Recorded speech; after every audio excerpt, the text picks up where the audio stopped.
Om Namo Bhagavate Vasudevaya. Om Namo Bhagavate Vasudevaya. Om Namo Bhagavate Vasudevaya. Narayanam Namaskritya Naram Chaiva Narottamam Devim Saraswatim Vyasam Tato Jayamudire. Nashtaprayashu Bhadreshu Nityam Bhagavata Sevaya. Bhagavati Ruttama Shloke Bhaktir Bhavati Naishtaki. Om Agnanatimirandasya Gnananjana Shalakaya Chakshurunmilitam Yena Tasmai Shri Gurave Namaha. Namo Vishnupadaya Krishna Preshna Bhutale Srimate Bhakti Vedanta Swaminiti Namine. Namaste Saraswati Deve Gauravani Pracharine Nirvishesha Shunyavadi Paschatya Deshatarine. Jai Shri Krishna Chaitanya Prabhu Nityananda Shri Advaita Gadadhar Shivasadi Gaura Bhaktavinda. Hare Krishna Krishna Krishna Hare Hare. Hare Rama Rama Rama Hare Hare.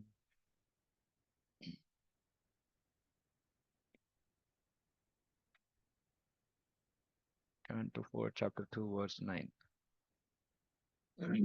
Shruyatam Brahmarshyo me Sahadeva Sahagnayah Sadhu Nam Bhruvato Vrittam Nagnanan Nacha Matsarat. All sages, Brahmanas, and fire gods present, please hear me with attention. For I speak about the manners of gentle persons. I do not speak out of ignorance or envy. So Daksha starts speaking against Lord Shiva. And he's saying that he's not speaking out of ignorance or envy, which is what most material people think. Mm.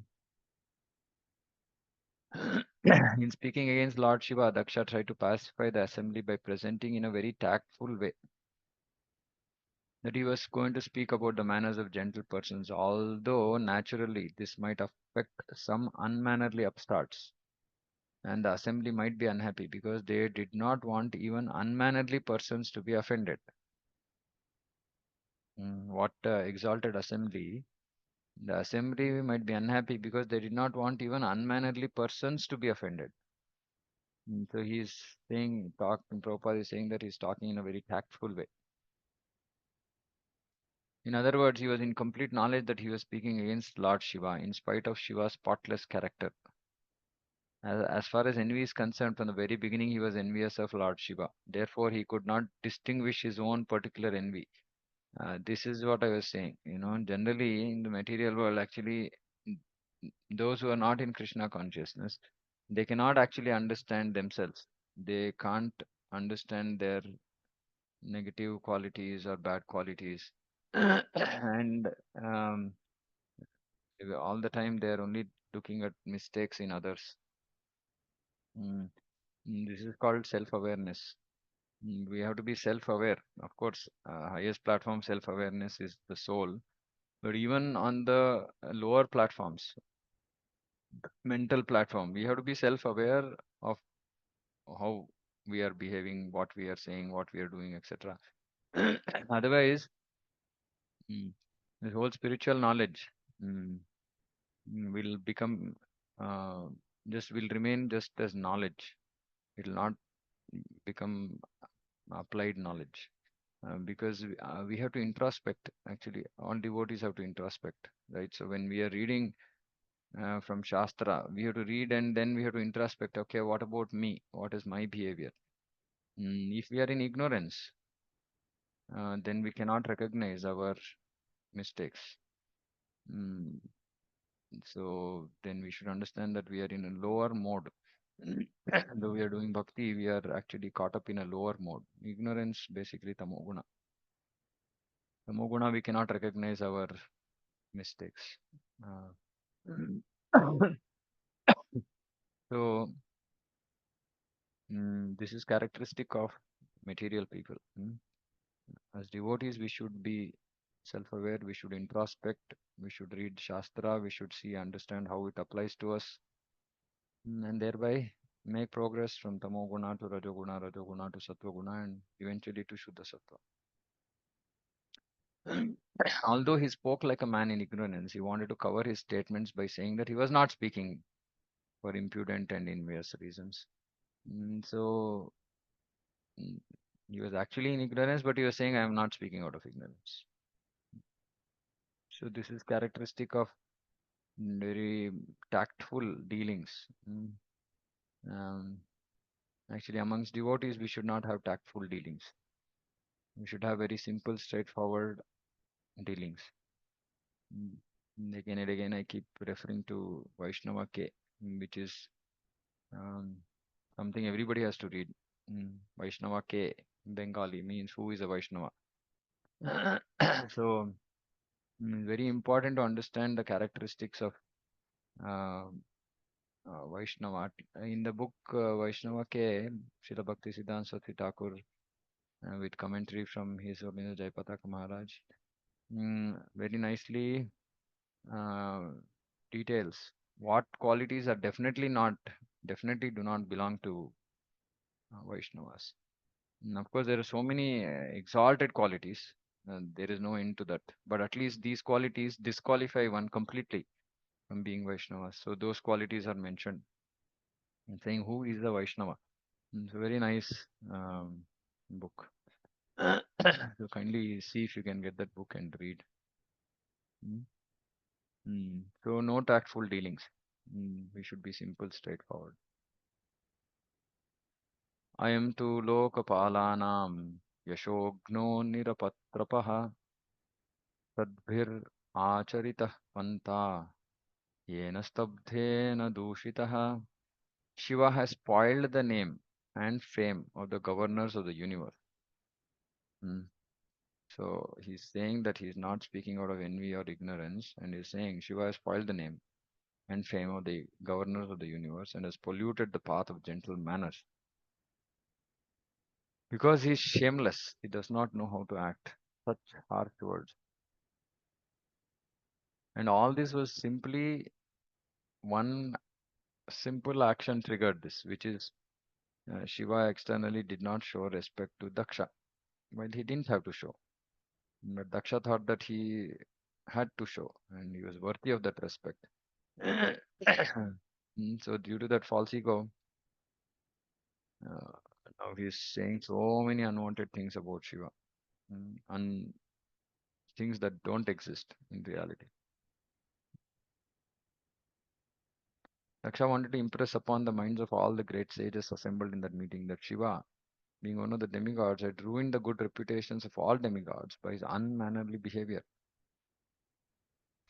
The words used against Lord Shiva by Daksha can also be understood in a different way, in a good sense. So this Saraswati Devi, she always does this. Whenever great, somebody is uh, berating or scolding or criticizing a Vaishnava, Saraswati Devi always brings out words from his mouth such that our acharyas show how actually it is glorification. So, for example, he stated that Shiva is Yashoghna, which means one who spoils name and fame. So, this can also be interpreted to mean that he was so famous that his fame killed all other fame. Mm, Killer of fame. So, Ghna means killer. Uh, uh, Yashogna means he's so famous that he can kill all others fame.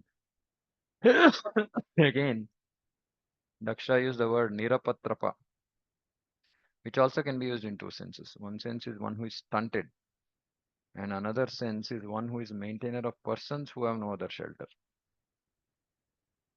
Generally, Lord Shiva is known as the Lord of the Bhutas, or lower grade of living creatures. They take shelter of Lord Shiva because he is very kind to everyone and is very quickly satisfied. Therefore, he is called Ashutosha, to such men who cannot approach other demigods or Vishnu. Lord Shiva gives shelter. Therefore, the word Nirapatrapa can be used in that sense. So, like this, Sanskrit is Prabhupada always used, his uh, glorified Sanskrit language. So, and this kind of multiple meanings uh, can be derived. Mm. And this normally happens actually in conversations between Krishna and gopis. Normally, there are always multiple meanings. So it's a It's a strength of the language which is actually utilized. Yeah. Yes, Mataji. Hare Krishna, Prabhuji. Yeah. Prabhuji, what do you actually mean? One who is stunted? One who is stunted means like basically in this context, uh, the possibly what is the dushitaha polluted stabdena. What is the word? Shameless. Uh, so here it means shameless, meaning stunted means lower stature, right? One second.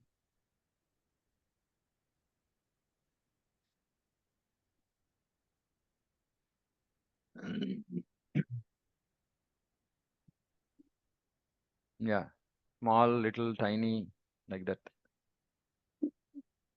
Yeah, like when you say stunted growth, we understand it's Yeah, a one is dwarf the and all that. physical. Yeah, Yeah, one is physical, the yes. physical. I think But here in it this is. sentence, what exactly does he mean that when he's stunted? Like Shiva's position is not stunted. So when he means what? See, What? inferior, like this. Okay, It's more in terms of his position, like a lower standard, lower quality kind of person. That is why it says shameless. So somebody who is, low quality person is shameless, like that. like Yeah. his appearance. It's more dealing with his appearance that. No, no, not Uh, appearance, not appearance. His okay, behavior. Because see, behave. he's Okay, basically It's- Prabhupada has translated this here as shameless. okay. Right? A shameless person means low class person. So that way this stunted is being used here. I mean, because of his dealings with the ghost and Yeah, goblin. yeah, yeah, Okay, yeah. okay. I mean, and he's like he says in further verses actually explains he doesn't take bath. He's like having Yeah, yeah. ashes on Yes. his body and all that kind of stuff. He'll talk now, Daksha. Okay. Thank So you, this Prabhu. is like a yeah. Just before Okay. the complete detailed, yeah. So he's just introducing him as shameless person. Yeah. Right, So Prabhu. yeah. एष मे शिष्यतां प्राप्तो यन्मे दुहितुरग्रहीत् पाणिं विप्राग्निमुखतः सावित्र्या इव साधुवत्. He's already accepted himself as my subordinate by marrying my daughter in the presence of fire and brahmanas. He's married my daughter who is equal to Gayatri and has pretended to be just like an honest person. Daksha's statement that Lord Shiva pretended to be an honest person means that Shiva was dishonest. Because in spite of accepting portion of Daksha's son-in-law, he was not respectful to Daksha. Hmm. So he pretended to be just like an honest person, but he was not honest person because he was not respectful. Hmm.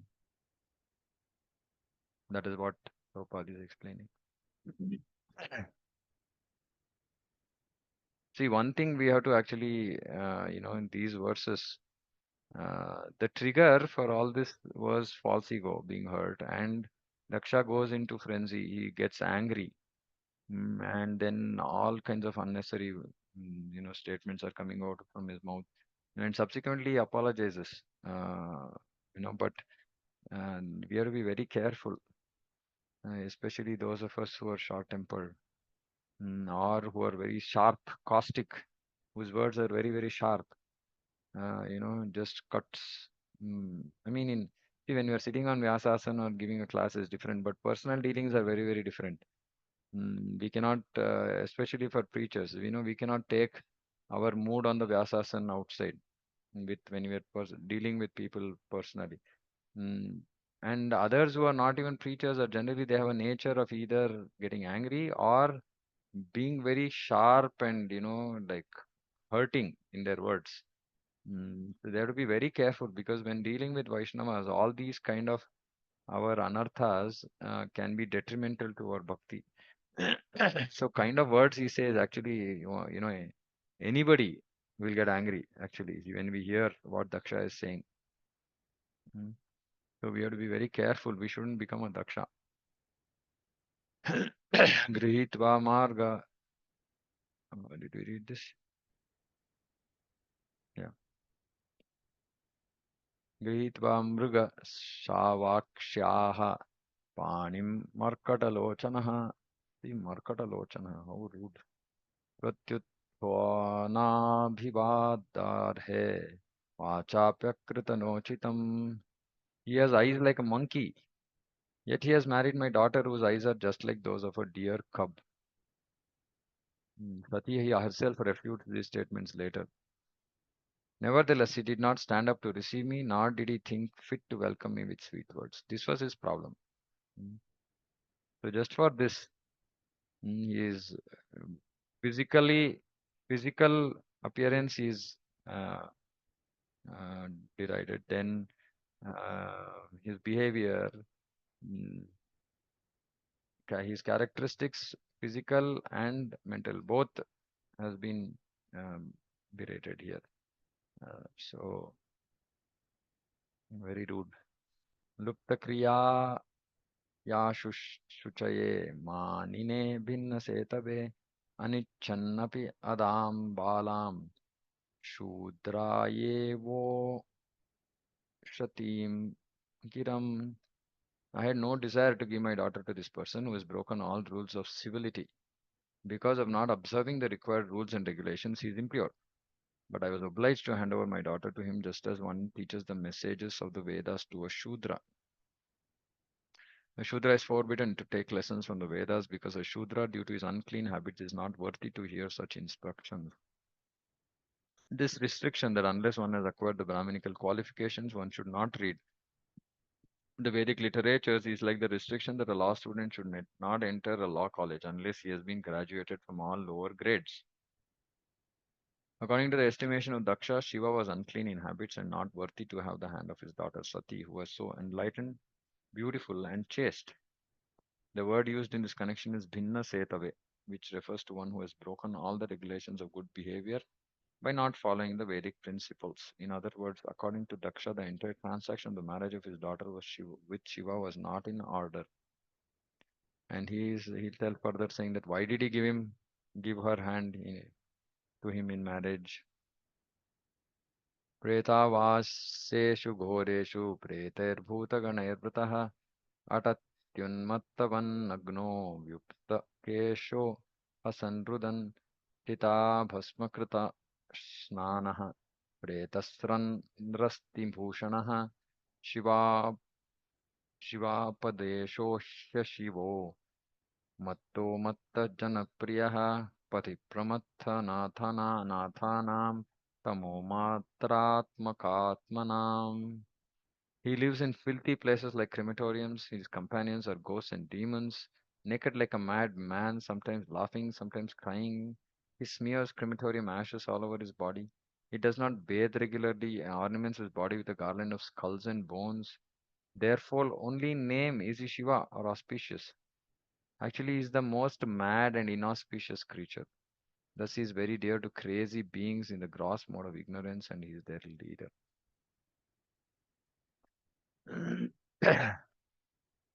Hmm. The Vaishnava Aparad against the topmost Vaishnava. Those who do not regularly bathe are supposed to be in association with ghosts and crazy creatures. Hmm. Those who do not regularly bathe.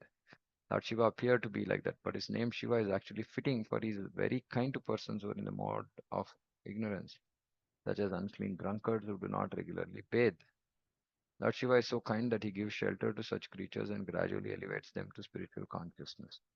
Although it is very difficult to raise such creatures to spiritual understanding, Lord Shiva takes charge of them, and therefore, as stated in the Vedas, Lord Shiva is all auspicious. Thus, by his association, even such fallen souls can be elevated. Sometimes it is seen that great personalities meet with fallen souls not for any personal interest but for the benefit of those souls. In the creation of the Lord, there are different kinds of living creatures. Some of them are in the mode of goodness, some in mode of passion, some are in the mode of ignorance. Lord Vishnu takes charge of persons who are advanced, Krishna conscious, Vaishnavas. And Lord Brahma takes charge of persons who are very much attached to material activities. But Lord Shiva is so kind that he takes charge of persons who are in the gross ignorance and whose behavior is lower than that of animals. Therefore, Lord Shiva is especially called auspicious. So nice. He's so merciful. Whenever we look at Lord Shiva, we should only see this compassionate behavior of Lord Shiva. Though he's the Adi Yogi, he's called. I mean, he's the topmost yogi as well, because he has all the powers required or aspired by a yogi. So he's Adi Yogi, but still he's so compassionate. He's not using his power, position, etc. for sense gratification. Mm. In fact, elsewhere it is said that Lord Shiva is protector of Brahmanas, Vaishnavas. So he also protects Vaishnavas and Brahmanas. But he also takes charge of people in the lower mode. So who can be so merciful as Lord Shiva? Mm. He's taking care of the best of jivas and the worst of jivas. Mm. So very, very merciful. So we can always pray to Lord Shiva that we can also make progress in Krishna consciousness, not getting stuck. Because he's showing by example that he's right beside Maya all the time, but he's not affected at all. Though he's in touch with Maya. So unfortunately, we have to be in this material world. We are in touch with this, Maya of this material world, but we can pray to Lord Shiva to give us strength, not to get affected. Mm. And also, by His mercy, we can preach. Mm. We should always see Lord Shiva as a Vaishnava. Mm. And many times devotees have asked, saying that can we take food offered to Shiva as prasadam? Normally, it is not recommended because the person who is offering with a very different mindset. And Lord Shiva accepts it in that mindset because he's Ashutosha. He is very easily pleased. So, in the mode of the worshipper, Shiva will accept the offering. So, it's not recommended to take in general. But we can always pray anytime, anywhere, wherever we are. We can always pray to Lord Shiva. He has such exalted qualities.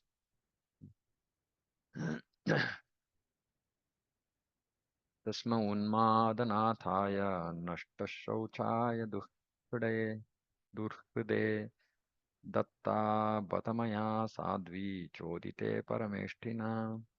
On the request of Lord Brahma, and I handed over my chaste daughter to him.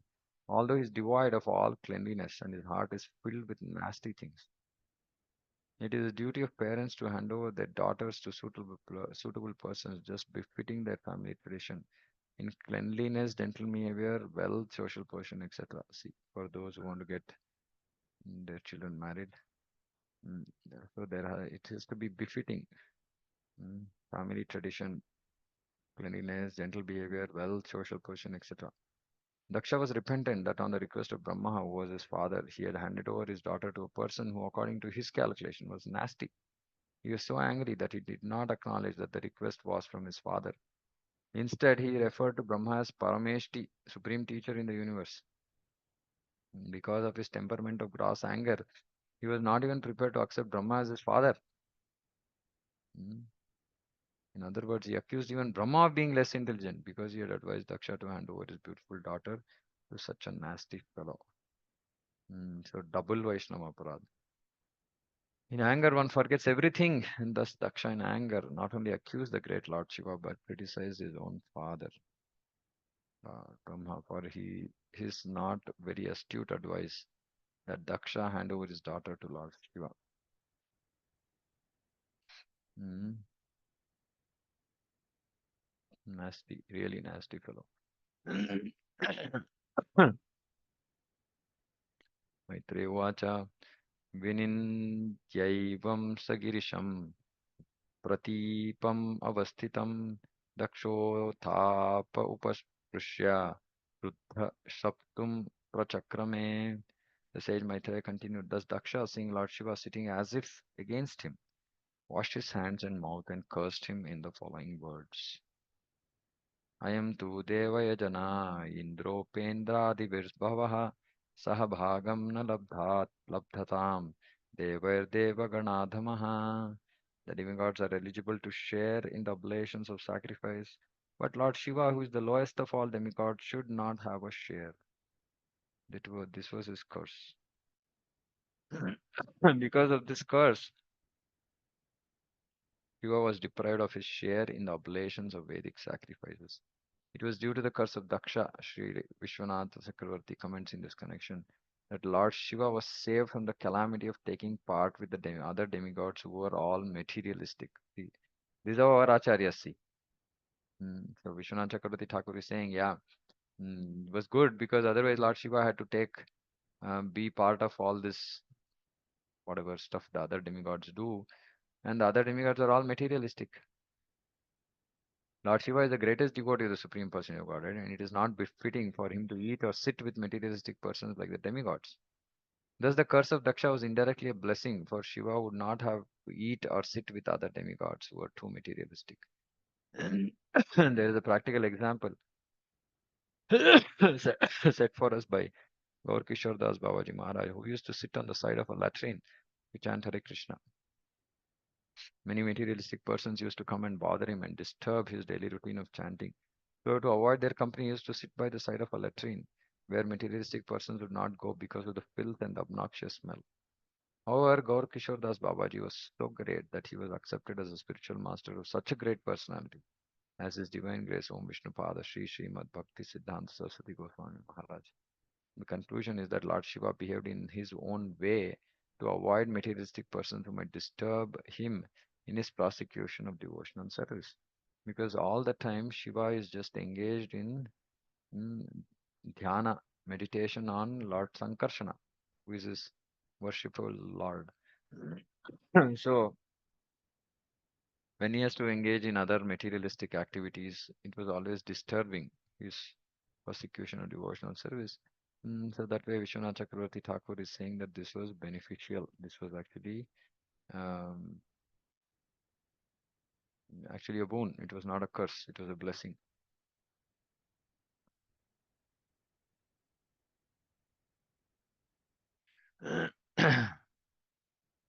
निषिध्यमान ससदस्य मुक्तेर्दक्षो गिरित्राय विसृज्य शापम् तस्माद् विनिष्क्रम्य विवृद्धमन्योर्जगाम कौरव्यनिजं निकेतनम्.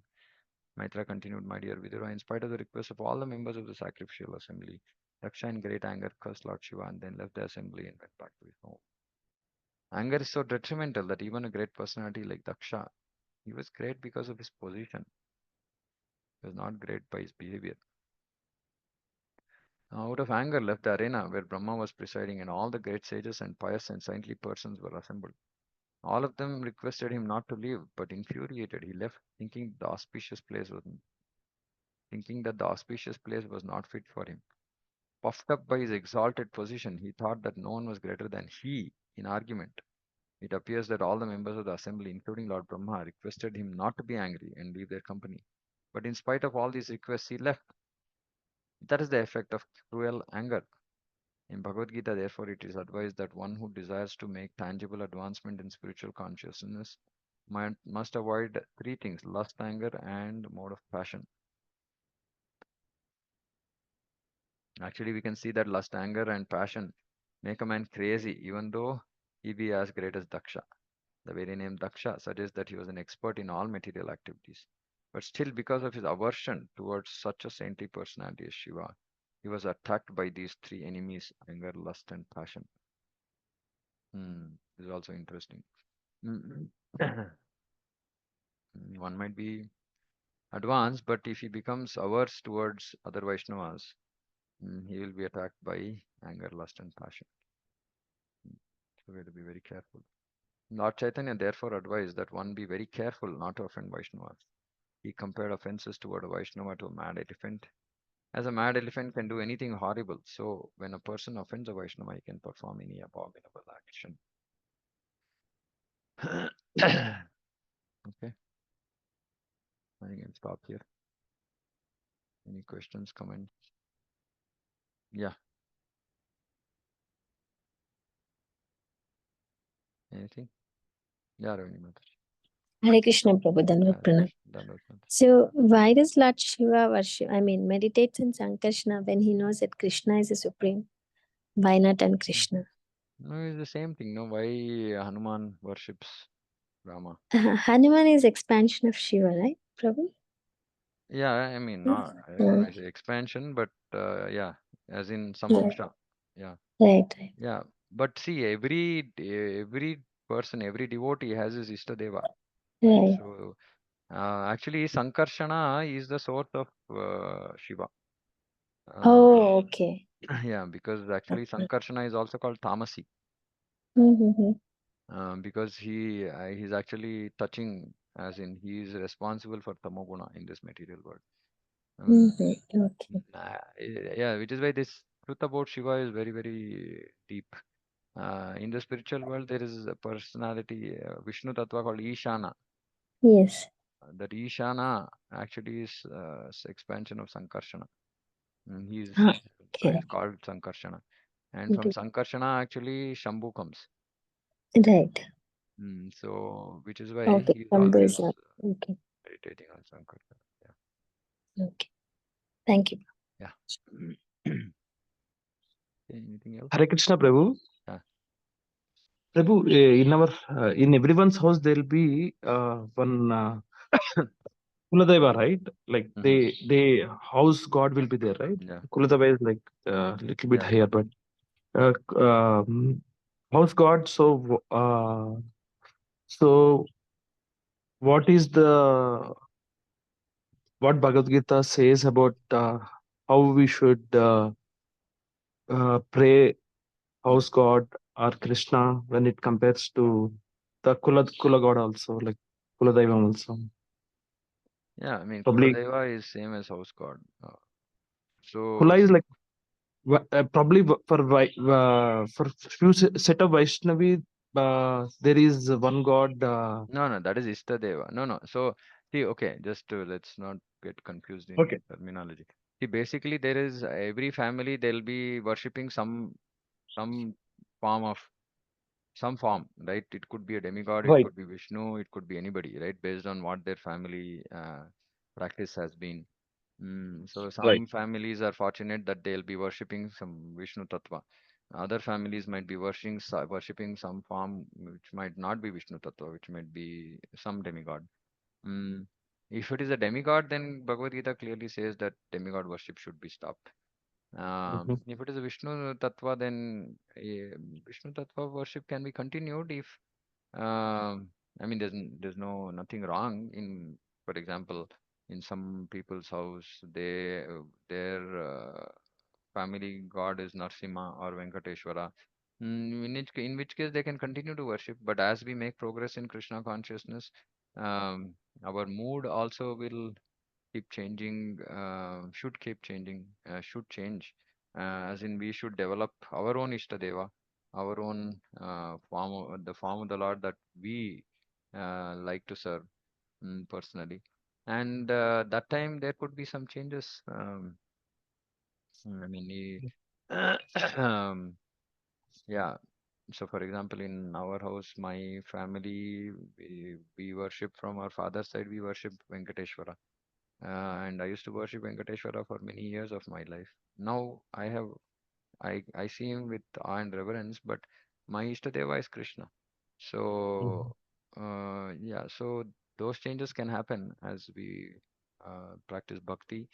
But if it is a demigod or any other non-Vishnu Tattva form, that has to be just Bhagavad Gita clearly says Krishna, just give up demigod Mhm. worship.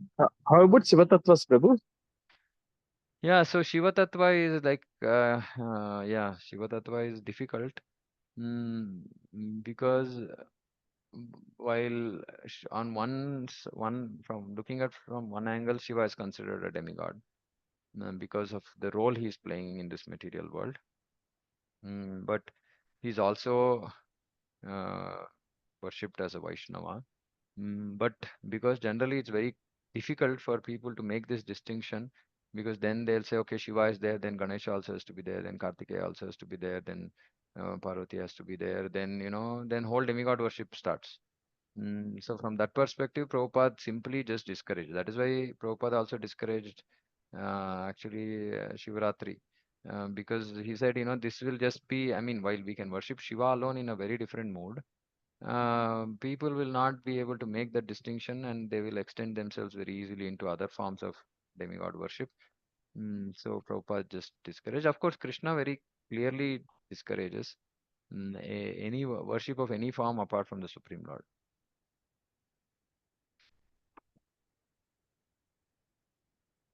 Okay. Hare Krishna, Prabhuji. One, Yeah. Prabhuji, I see for myself many times with festivals or many times with moons, yeah, like you can draw on this thing changes. Sometimes, it's like when you have Narsim, it's Narsim Devs. Now it's like with the festivals of Jagannath. art going, yes, Jagannath going. Why does it not just be to the lotus feet of Radha and Krishna, and then you're trying very hard to focus yourself on it. But like now, from the past 1 month or since I've gone to Puri, it's like Jagannath, and like why does this happen? Or is it bound? It's natural. No, but actually, see, Jagannath specifically is not Jagannath, is Krishna only. Yes. So actually, if we see Jagannath, the way Chaitanya Mahaprabhu saw Jagannath, we cannot see some other personality. It is just Krishna in separation. Um, um, see, one of the things actually, at least what I've experienced is the more we read, hear, glorify Krishna, uh, naturally we get attracted to him.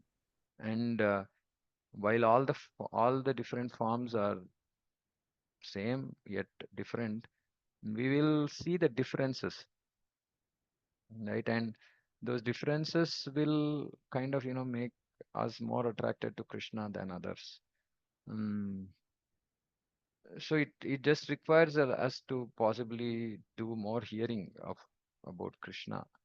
Um, I mean, at least that has been my experience. While uh, all these other forms are there, festivals are there, they come and go, but mm, Krishna is evergreen, at least I mean, in my own practice. For me, I can't, yeah, I can't get attracted to anybody else as much as I get attracted to Krishna naturally.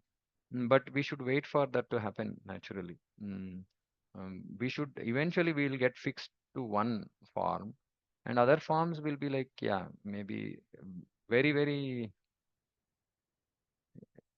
yeah. Even when we are worshipping, for example, Narsimha, though we can see that actually he is Krishna. Mm. Um, he's playing a particular role. He's doing a particular activity, but we end up seeing Krishna only. So we have to come to that stage. Um, it will take time, but with repeated hearing, Shravanam, basically the key is Shravanam. Please, actually, maybe, 2 more minutes on this question because it's a very interesting question. When we hear uh, various qualities about, for example, Jagannath, now we are hearing about Jagannath's, um, glories. Then if it is Narsimha Chaturdashi, then we hear about Narsimha Dev. Mm, No, actually, the process of hearing should be to create a deep impact on us. Meaning, those qualities that we hear should actually impress us so much that we get, um, you know, completely attracted to the form of the Lord. So Krishna's qualities are such that, like I'm using this word evergreen because any time of the year you think of Krishna, it will always make you feel happy. Mm. In fact, yesterday I was reading. Prabhupada Lilamrita and one some in a situation Prabhupada last few months of his manifest appearance, devotees were asking, can we chant some other mantra, this, that and all. He just said nothing. We just want Hare Krishna, that's all. So Prabhupada was so attached to Krishna and Hare Krishna Maha Mantra that even Narsimha or was not appealing to him. Mm. So yeah, we have to reach that stage eventually. It has to be one form whom we are extremely attached to, attracted to. And that will happen only after repeated Shravanam. But it is required. It is required. Which is the reason why I generally discourage people, devotees, doing deity worship of various forms because it creates a lot of confusion. Because devotees are worshipping a form, but they are not clear whether they're attached to that form or not attached to that form. Mm. Is that okay, Mataji? Yes, Prabhuji. That Okay. is like, now, but what happens now when you're hearing also now, like when you're for past for 1 month you're more hearing about Jagannath. Now you say his Ma Vandanaya, and then he gives food also, and like then at that time you get so carried off. He says, "Oh, the Lord gets very pleased." I mean, Jagannath is easier to please. Is easier to please. So Prabhu, as neophyte devotees and like materialistic people, we try to take the easier way of, like, maybe Easy to please. Yeah, I mean, like um, easy to please in what sense? is this like like Lord Chaitanya Mahaprabhu, like day before yesterday's class only, it's a day like Chaitanya Mahaprabhu is very, very merciful, right, to his Mm-hmm. devotees. Yeah. Since Lord Jagannath is also very, very merciful in the same way, but he's got an additional quality that like he gives you a lot of prasadam. So it's a two-way this thing. Na, mercy bhi, naam bhi dete hain aur prasad bhi dete hain. So like it's easier. Sometimes Prabhu, like then जैसे when you think of Lord Nrsimha, you think okay, सारा विघ्न विनाश है, वे अपना जितना भी like hurdles होंगे, he'll move it. Now, of course, we go with the tinge of asking something or with the tinge of Yeah, without an yeah, effort to possibly. But yeah. see, actually, if you, I mean, again, it's a personal thing, so there's nothing right or wrong in any of this, right? But when you hear about Krishna, the beauty about getting attracted to Krishna is it's beyond mundane, meaning in the sense we cannot, of course, in one sense, all of them is Krishna only. I mean, Narasimha Dev's protection is Krishna's protection, Jagannath's prasadam is Krishna's prasadam, but they've taken those specific forms to, specifically take up certain, certain activities. But when we think about Krishna, actually, it's all encompassing. But beyond that, um, Krishna's just sweetness. I mean, Krishna's love for his devotees is unparalleled. Mm. And his love for his devotees is without, uh, what can you say? I mean, it doesn't, Unconditionally say. yeah, it doesn't require I us to be in understand. a position like Prahlad, for Yes, example, please. right? So, I mean, Krishna is very different, right? Um, his devotees in Vrindavan, in Rajabdham. I mean, for every small thing they keep calling out, Krishna, Krishna, Krishna, help us, help us, help us.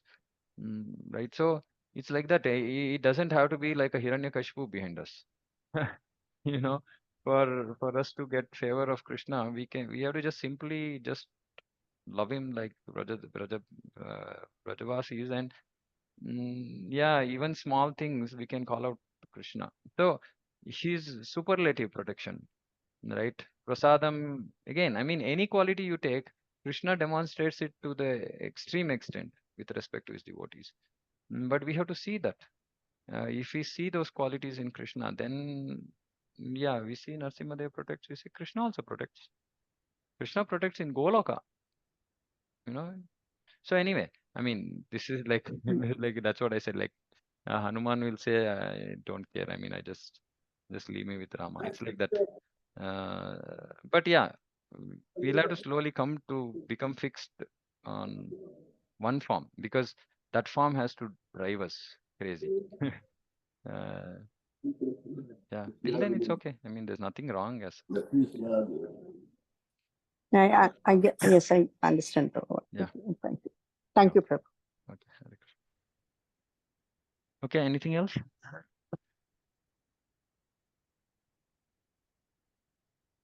Okay, thank you very much. Vancha kalpatarubhyascha kripa sindhubhya patitanam pavanebhyo vaishnavabhyo namo namah. Antakoti Vaishnava ki jai. Jagat Guru Srila Prabhupada ki jai. Hare Krishna.